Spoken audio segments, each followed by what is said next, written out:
Because ang problema sa PhilHealth, ang problema ngayon sa PhilHealth, hindi tungkol sa pagbigay ng serbisyo. Hindi sa pagbigay ng insurance cover. Intro lang yon. Yung napanood nyo ng kunting video, intro pa lang yon. Mamaya, kaubuuhan video niya, mapanood nyo maya-maya. Pero, opinion ko man na to, na ano ko sa pagkatapos nun napakinggan nyo, napanood nyo. Ha? Huwag nyo na akong awayin dito kasi lahat tayo apektado dito ha. Lahat tayo. Hindi lang isang tao apektado dito. Lahat tayong mahihirap ang apektado nito. Puwera na lang sa nagsalita kanina, si Bongbong Marcos kasi hindi sila apektado nito kasi baliwala naman sila pag nagkasakit eh. Tungkol to sa PhilHealth na hindi siya pumayag din na dagdagan ang budget or yung subsidy na ipasok dapat sa PhilHealth kasi mayroon siyang sinasabi may sinasabi siya diyan na may almost 500 billion ang pondo ang PhilHealth. Kaya ayaw niyang dagdagan ang subsidy pa doon para saan pa daw. Kasi ang PhilHealth daw, hindi maganda ang kanilang ginawa ngayon. Pag mapanood nyo tong video niya, ewan ko lang kung anong reaksyon nyo. Hindi ako nito sinisiraan ko siya. Makikita nyo sa kanyang mga mata na may pagganun-ganun pa siya. Tingnan nyo na lang yung video nito. Tagang mainis ka sa kanya. At saka may nga sinasabi siya dito na hindi mo maintindihan kung ano talagang diskarte dapat. Sabihin na naman nyo ako, ikaw na lang ang magiging presidente. Huwag nyo akong awayin dito ha. Awayin nyo itong mama na to, itong mama na to.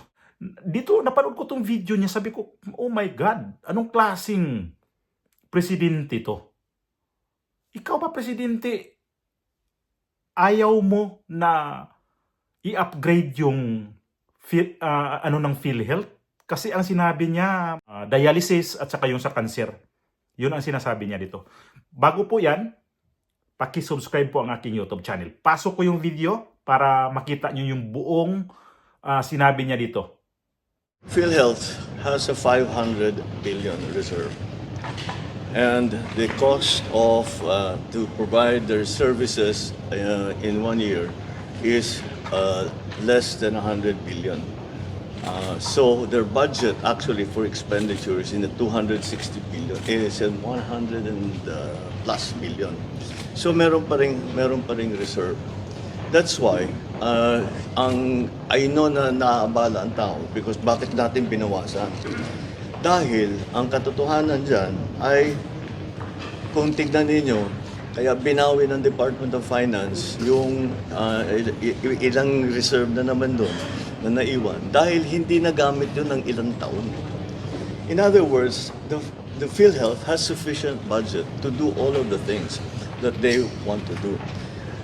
So let's go back the last 2 years. Kung titignan ninyo, ang services na binibigay, ang mga treatment na binabayaran ngayon ng PhilHealth ay nag-expand na ng gusto. We are taking care of many more conditions, many more diseases. We have more dialysis patients. We are attending to more people. That's from the budget of 2023 and 2024. So patuloy, pataas ng pataas. Pati yung pagbayad. Ang payments ngayon natin for cancer, for the other diseases, hundreds of percent ang increase doon sa dati. In other words, kaya ng PhilHealth na bayaran yan. And the reason why is that we do not want to subsidize it is because it is the subsidy will lang doon sa bank account ng PhilHealth, hindi magagamit. Marami tayong paggagamitan noon. So that's a simple explanation there. Is that they have sufficient funds to carry on. Because ang problema sa PhilHealth, ang problema ngayon sa PhilHealth, hindi tungkol sa pagbigay ng serbisyo. Hindi sa pagbigay ng insurance cover. Hindi yan ang problema na kulang sila sa budget kasi kaya hindi sila nakakapag-alaga ng tao. Kulang sila sa budget kaya maliit ang bayad. Hindi yan ang problema. Ang problema, kung titignan ninyo, you look at the reports that are happening, sa dami ng bagong services ng PhilHealth, sa dami ng mga bagong payment na binibigay ng PhilHealth, nababara ang sistema. You can see there are in the provinces, merong mga tao nag-aantay buong araw, yung pilat 200 tao.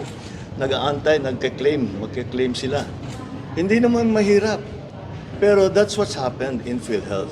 Yun ang problema sa PhilHealth. The problem is the processing capacity. Kaya ang naging priority, ang naging isa sa pinakamalaking priority sa PhilHealth, of course, to continue to provide services, to continue to provide insurance, is pag-digitalize na kayo. Patuloy kanila, that's where the effort is para lahat itong mga taong ito ma-process natin. Tuloy-tuloy naman, tuloy-tuloy. Tuloy pa rin ang insurance, tuloy pa rin ang bayaran ng claim. And at the same time, mabilis makuha ng tao yung kanilang insurance claim. Anong reaksyon nyo sa mukha niya na may maganon-ganon pa siya? Tapos may lunok-laway pa. Bantayan nyo, may lunok-laway at saka may paganon-ganon sa mata niya. May ganon-ganon pa siya. At saka, explain pa niya maayos yun? Na hindi daw maganda ang system ng PhilHealth, lalo daw sa mga probinsya kasi may mga nakapila pa dyan na 200 katao na nagkiklaim sa kanilang insurance. Matino ba yung presidente natin ganito? Mr. President, kung ang PhilHealth na sinabi mo na kinuha ni Recto ang pera na yan para ibalik doon sa National Treasury, para saan yun? Ang PhilHealth kasi, ang ano to is gobyerno Gobyerno to. May karapatan ka nito magsabi na, "Oy PhilHealth, pag hindi nyo ayusin ang inyong sistema dyan, so wala akong magawa dyan, papalitan ko ang tao dyan." At saka ang daming pwedeng i-upgrade sa PhilHealth. Huwag mong ipagyabang yung may sa cancer at saka yung sa sa dialysis. Ibig sabihin 2 years nung nakarang 2 taon sinabi niya na may mga ganun. Ibig sabihin ang PhilHealth nung panahon ng administrasyong Duterte, maganda ang pamalakad. Ngayon lang niya kinuha tong pundo ng PhilHealth. Mamaya may video to na hinarang. So ganito ang dapat gawin mo, Mr. President. Huwag kang doon sa sinabi mo kasi mga Pilipino, makakawawang Pilipino na hospital, saan sila ngayon kukuha na pangbayad? Yung iba pa nakapanood nitong video na to, ilagay na lang natin na mayroon kayong pasyente sa hospital, tapos mag-isip kayo kung magkano kaya ang babayaran nito, lalo pagka yung sakit niyan medyo malalim, ang sakit, medyo matagal ang gamutan. Mag-isip kayo kung paano kaya nito ang bayarin namin dito. Magkano kaya ang magiging damage namin dito pag lalabas kami dito sa hospital. Tapos aasa kayo sa PhilHealth. Ngayon ang PhilHealth na na masyadong ginigipit itong administrasyon na to. Presidente, senador, congressman, ginigipit nila ang PhilHealth. Sa totoo lang, kasama ang presidente. Sinong apektado nito? Tayong mga mahihirap sa panggigipit nila sa health insurance natin. Dito sa ibang bansa, sabihin ko sa inyo, pag nagpa-doktor kayo dito, sa mga bayan-bayan, walang bayad ang doktor. Magpa-laboratory ka, walang bayad ang laboratory. Walang bayad ang x-ray. Gamot dito, pag mayroon kang sa SSS dito, ang laking discount. Halos wala kang babayaran. Pero sa atin hindi pwede igawing ganun. Yung health system sa atin. Mismo ang presidente hindi nag-isip ng ganyan. Kinuha nilang pera ng PhilHealth, di alam kung saan dadalhin yun, di alam kung paano gagamit yung pera na yun. Nakatinggal lang din sa ni-reserve nila, dyan sa National Treasury. Kung ako sa inyo, kung ganyan man lang, mag-ikot kayo sa hospital. Tingnan nyo kung anong mga tao dyan na nagpadoktor na walang pangbayad halos ang iba dyan. Anong iba dyan? Buti nga kayo, mayayaman kayo, maka-afford kayo dyan sa may St. Luke's, sa Asian Hospital, dyan sa may Pasig na hospital dyan, Medical City. Maka-afford kayo dyan kasi private yan eh. Di naman kayo nag-isip na mayroon kayong PhilHealth makukuha na sa insurance nyo. May pera kayo eh. Napakaswerte nyo kasi may pera, ipaano yung mga taong mahihirap. Ngayon, ang ano nito, kawawa ang taong bayan, pilay na pilay, gawa nitong PhilHealth na ito yung aasahan pag na-hospital ka. Tayo nga, pag nagkasakit, hindi ka mag-alala sa sakit mo. Mag-alala ka kung paano ka magpa-hospital kasi wala kang pangbayad. Yan ang realidad dyan. Huwag na kayo magalit dito kung kayo nakaintindi ngayon sa sistema sa atin na tungkol sa health system, sa healthcare. Wala talaga ang Pilipinas. Bibili ka nga lang ng gamot, ang mahal ng gamot. Magpa-hospital ka, ang mahal ng magpa-hospital. Doktor, ito sinasabi niya na sa dialysis. Yung kapatid ko nga nito, siguro mga matagal-tagal na rin, magkano lang ang nakiklaim niya sa dito sa PhilHealth? Almost 6 months lang yata ang na-avail niya. Pagkatapos ng 6 months yun, pag yung kanyang dialysis 3 times a week. Pero pag natapos na yung 6 months, kailangan bayaran niya ng buo. Magkano lang naman, hindi naman din sagot lahat sa PhilHealth noon eh. Hindi yan sagot. Magkano binabayaran niya dati? Kung hindi ko nagkakamali, mga 2 plus o malaking pera na yun dati. Kaya ang PhilHealth ngayon dapat ayusin to. Gobyerno ang i-take over nyo kung sinong pwede dyan na para mapayapa ang taong bayan. Ito yung video na ibigay ko sa inyo. Ipapanoorin natin to. Itong hinarang sa Supreme Court muna. Panoorin natin to. The Supreme Court issued a temporary restraining order to enjoin the further transfer of PhilHealth funds to the National Treasury. The TRO is effective immediately.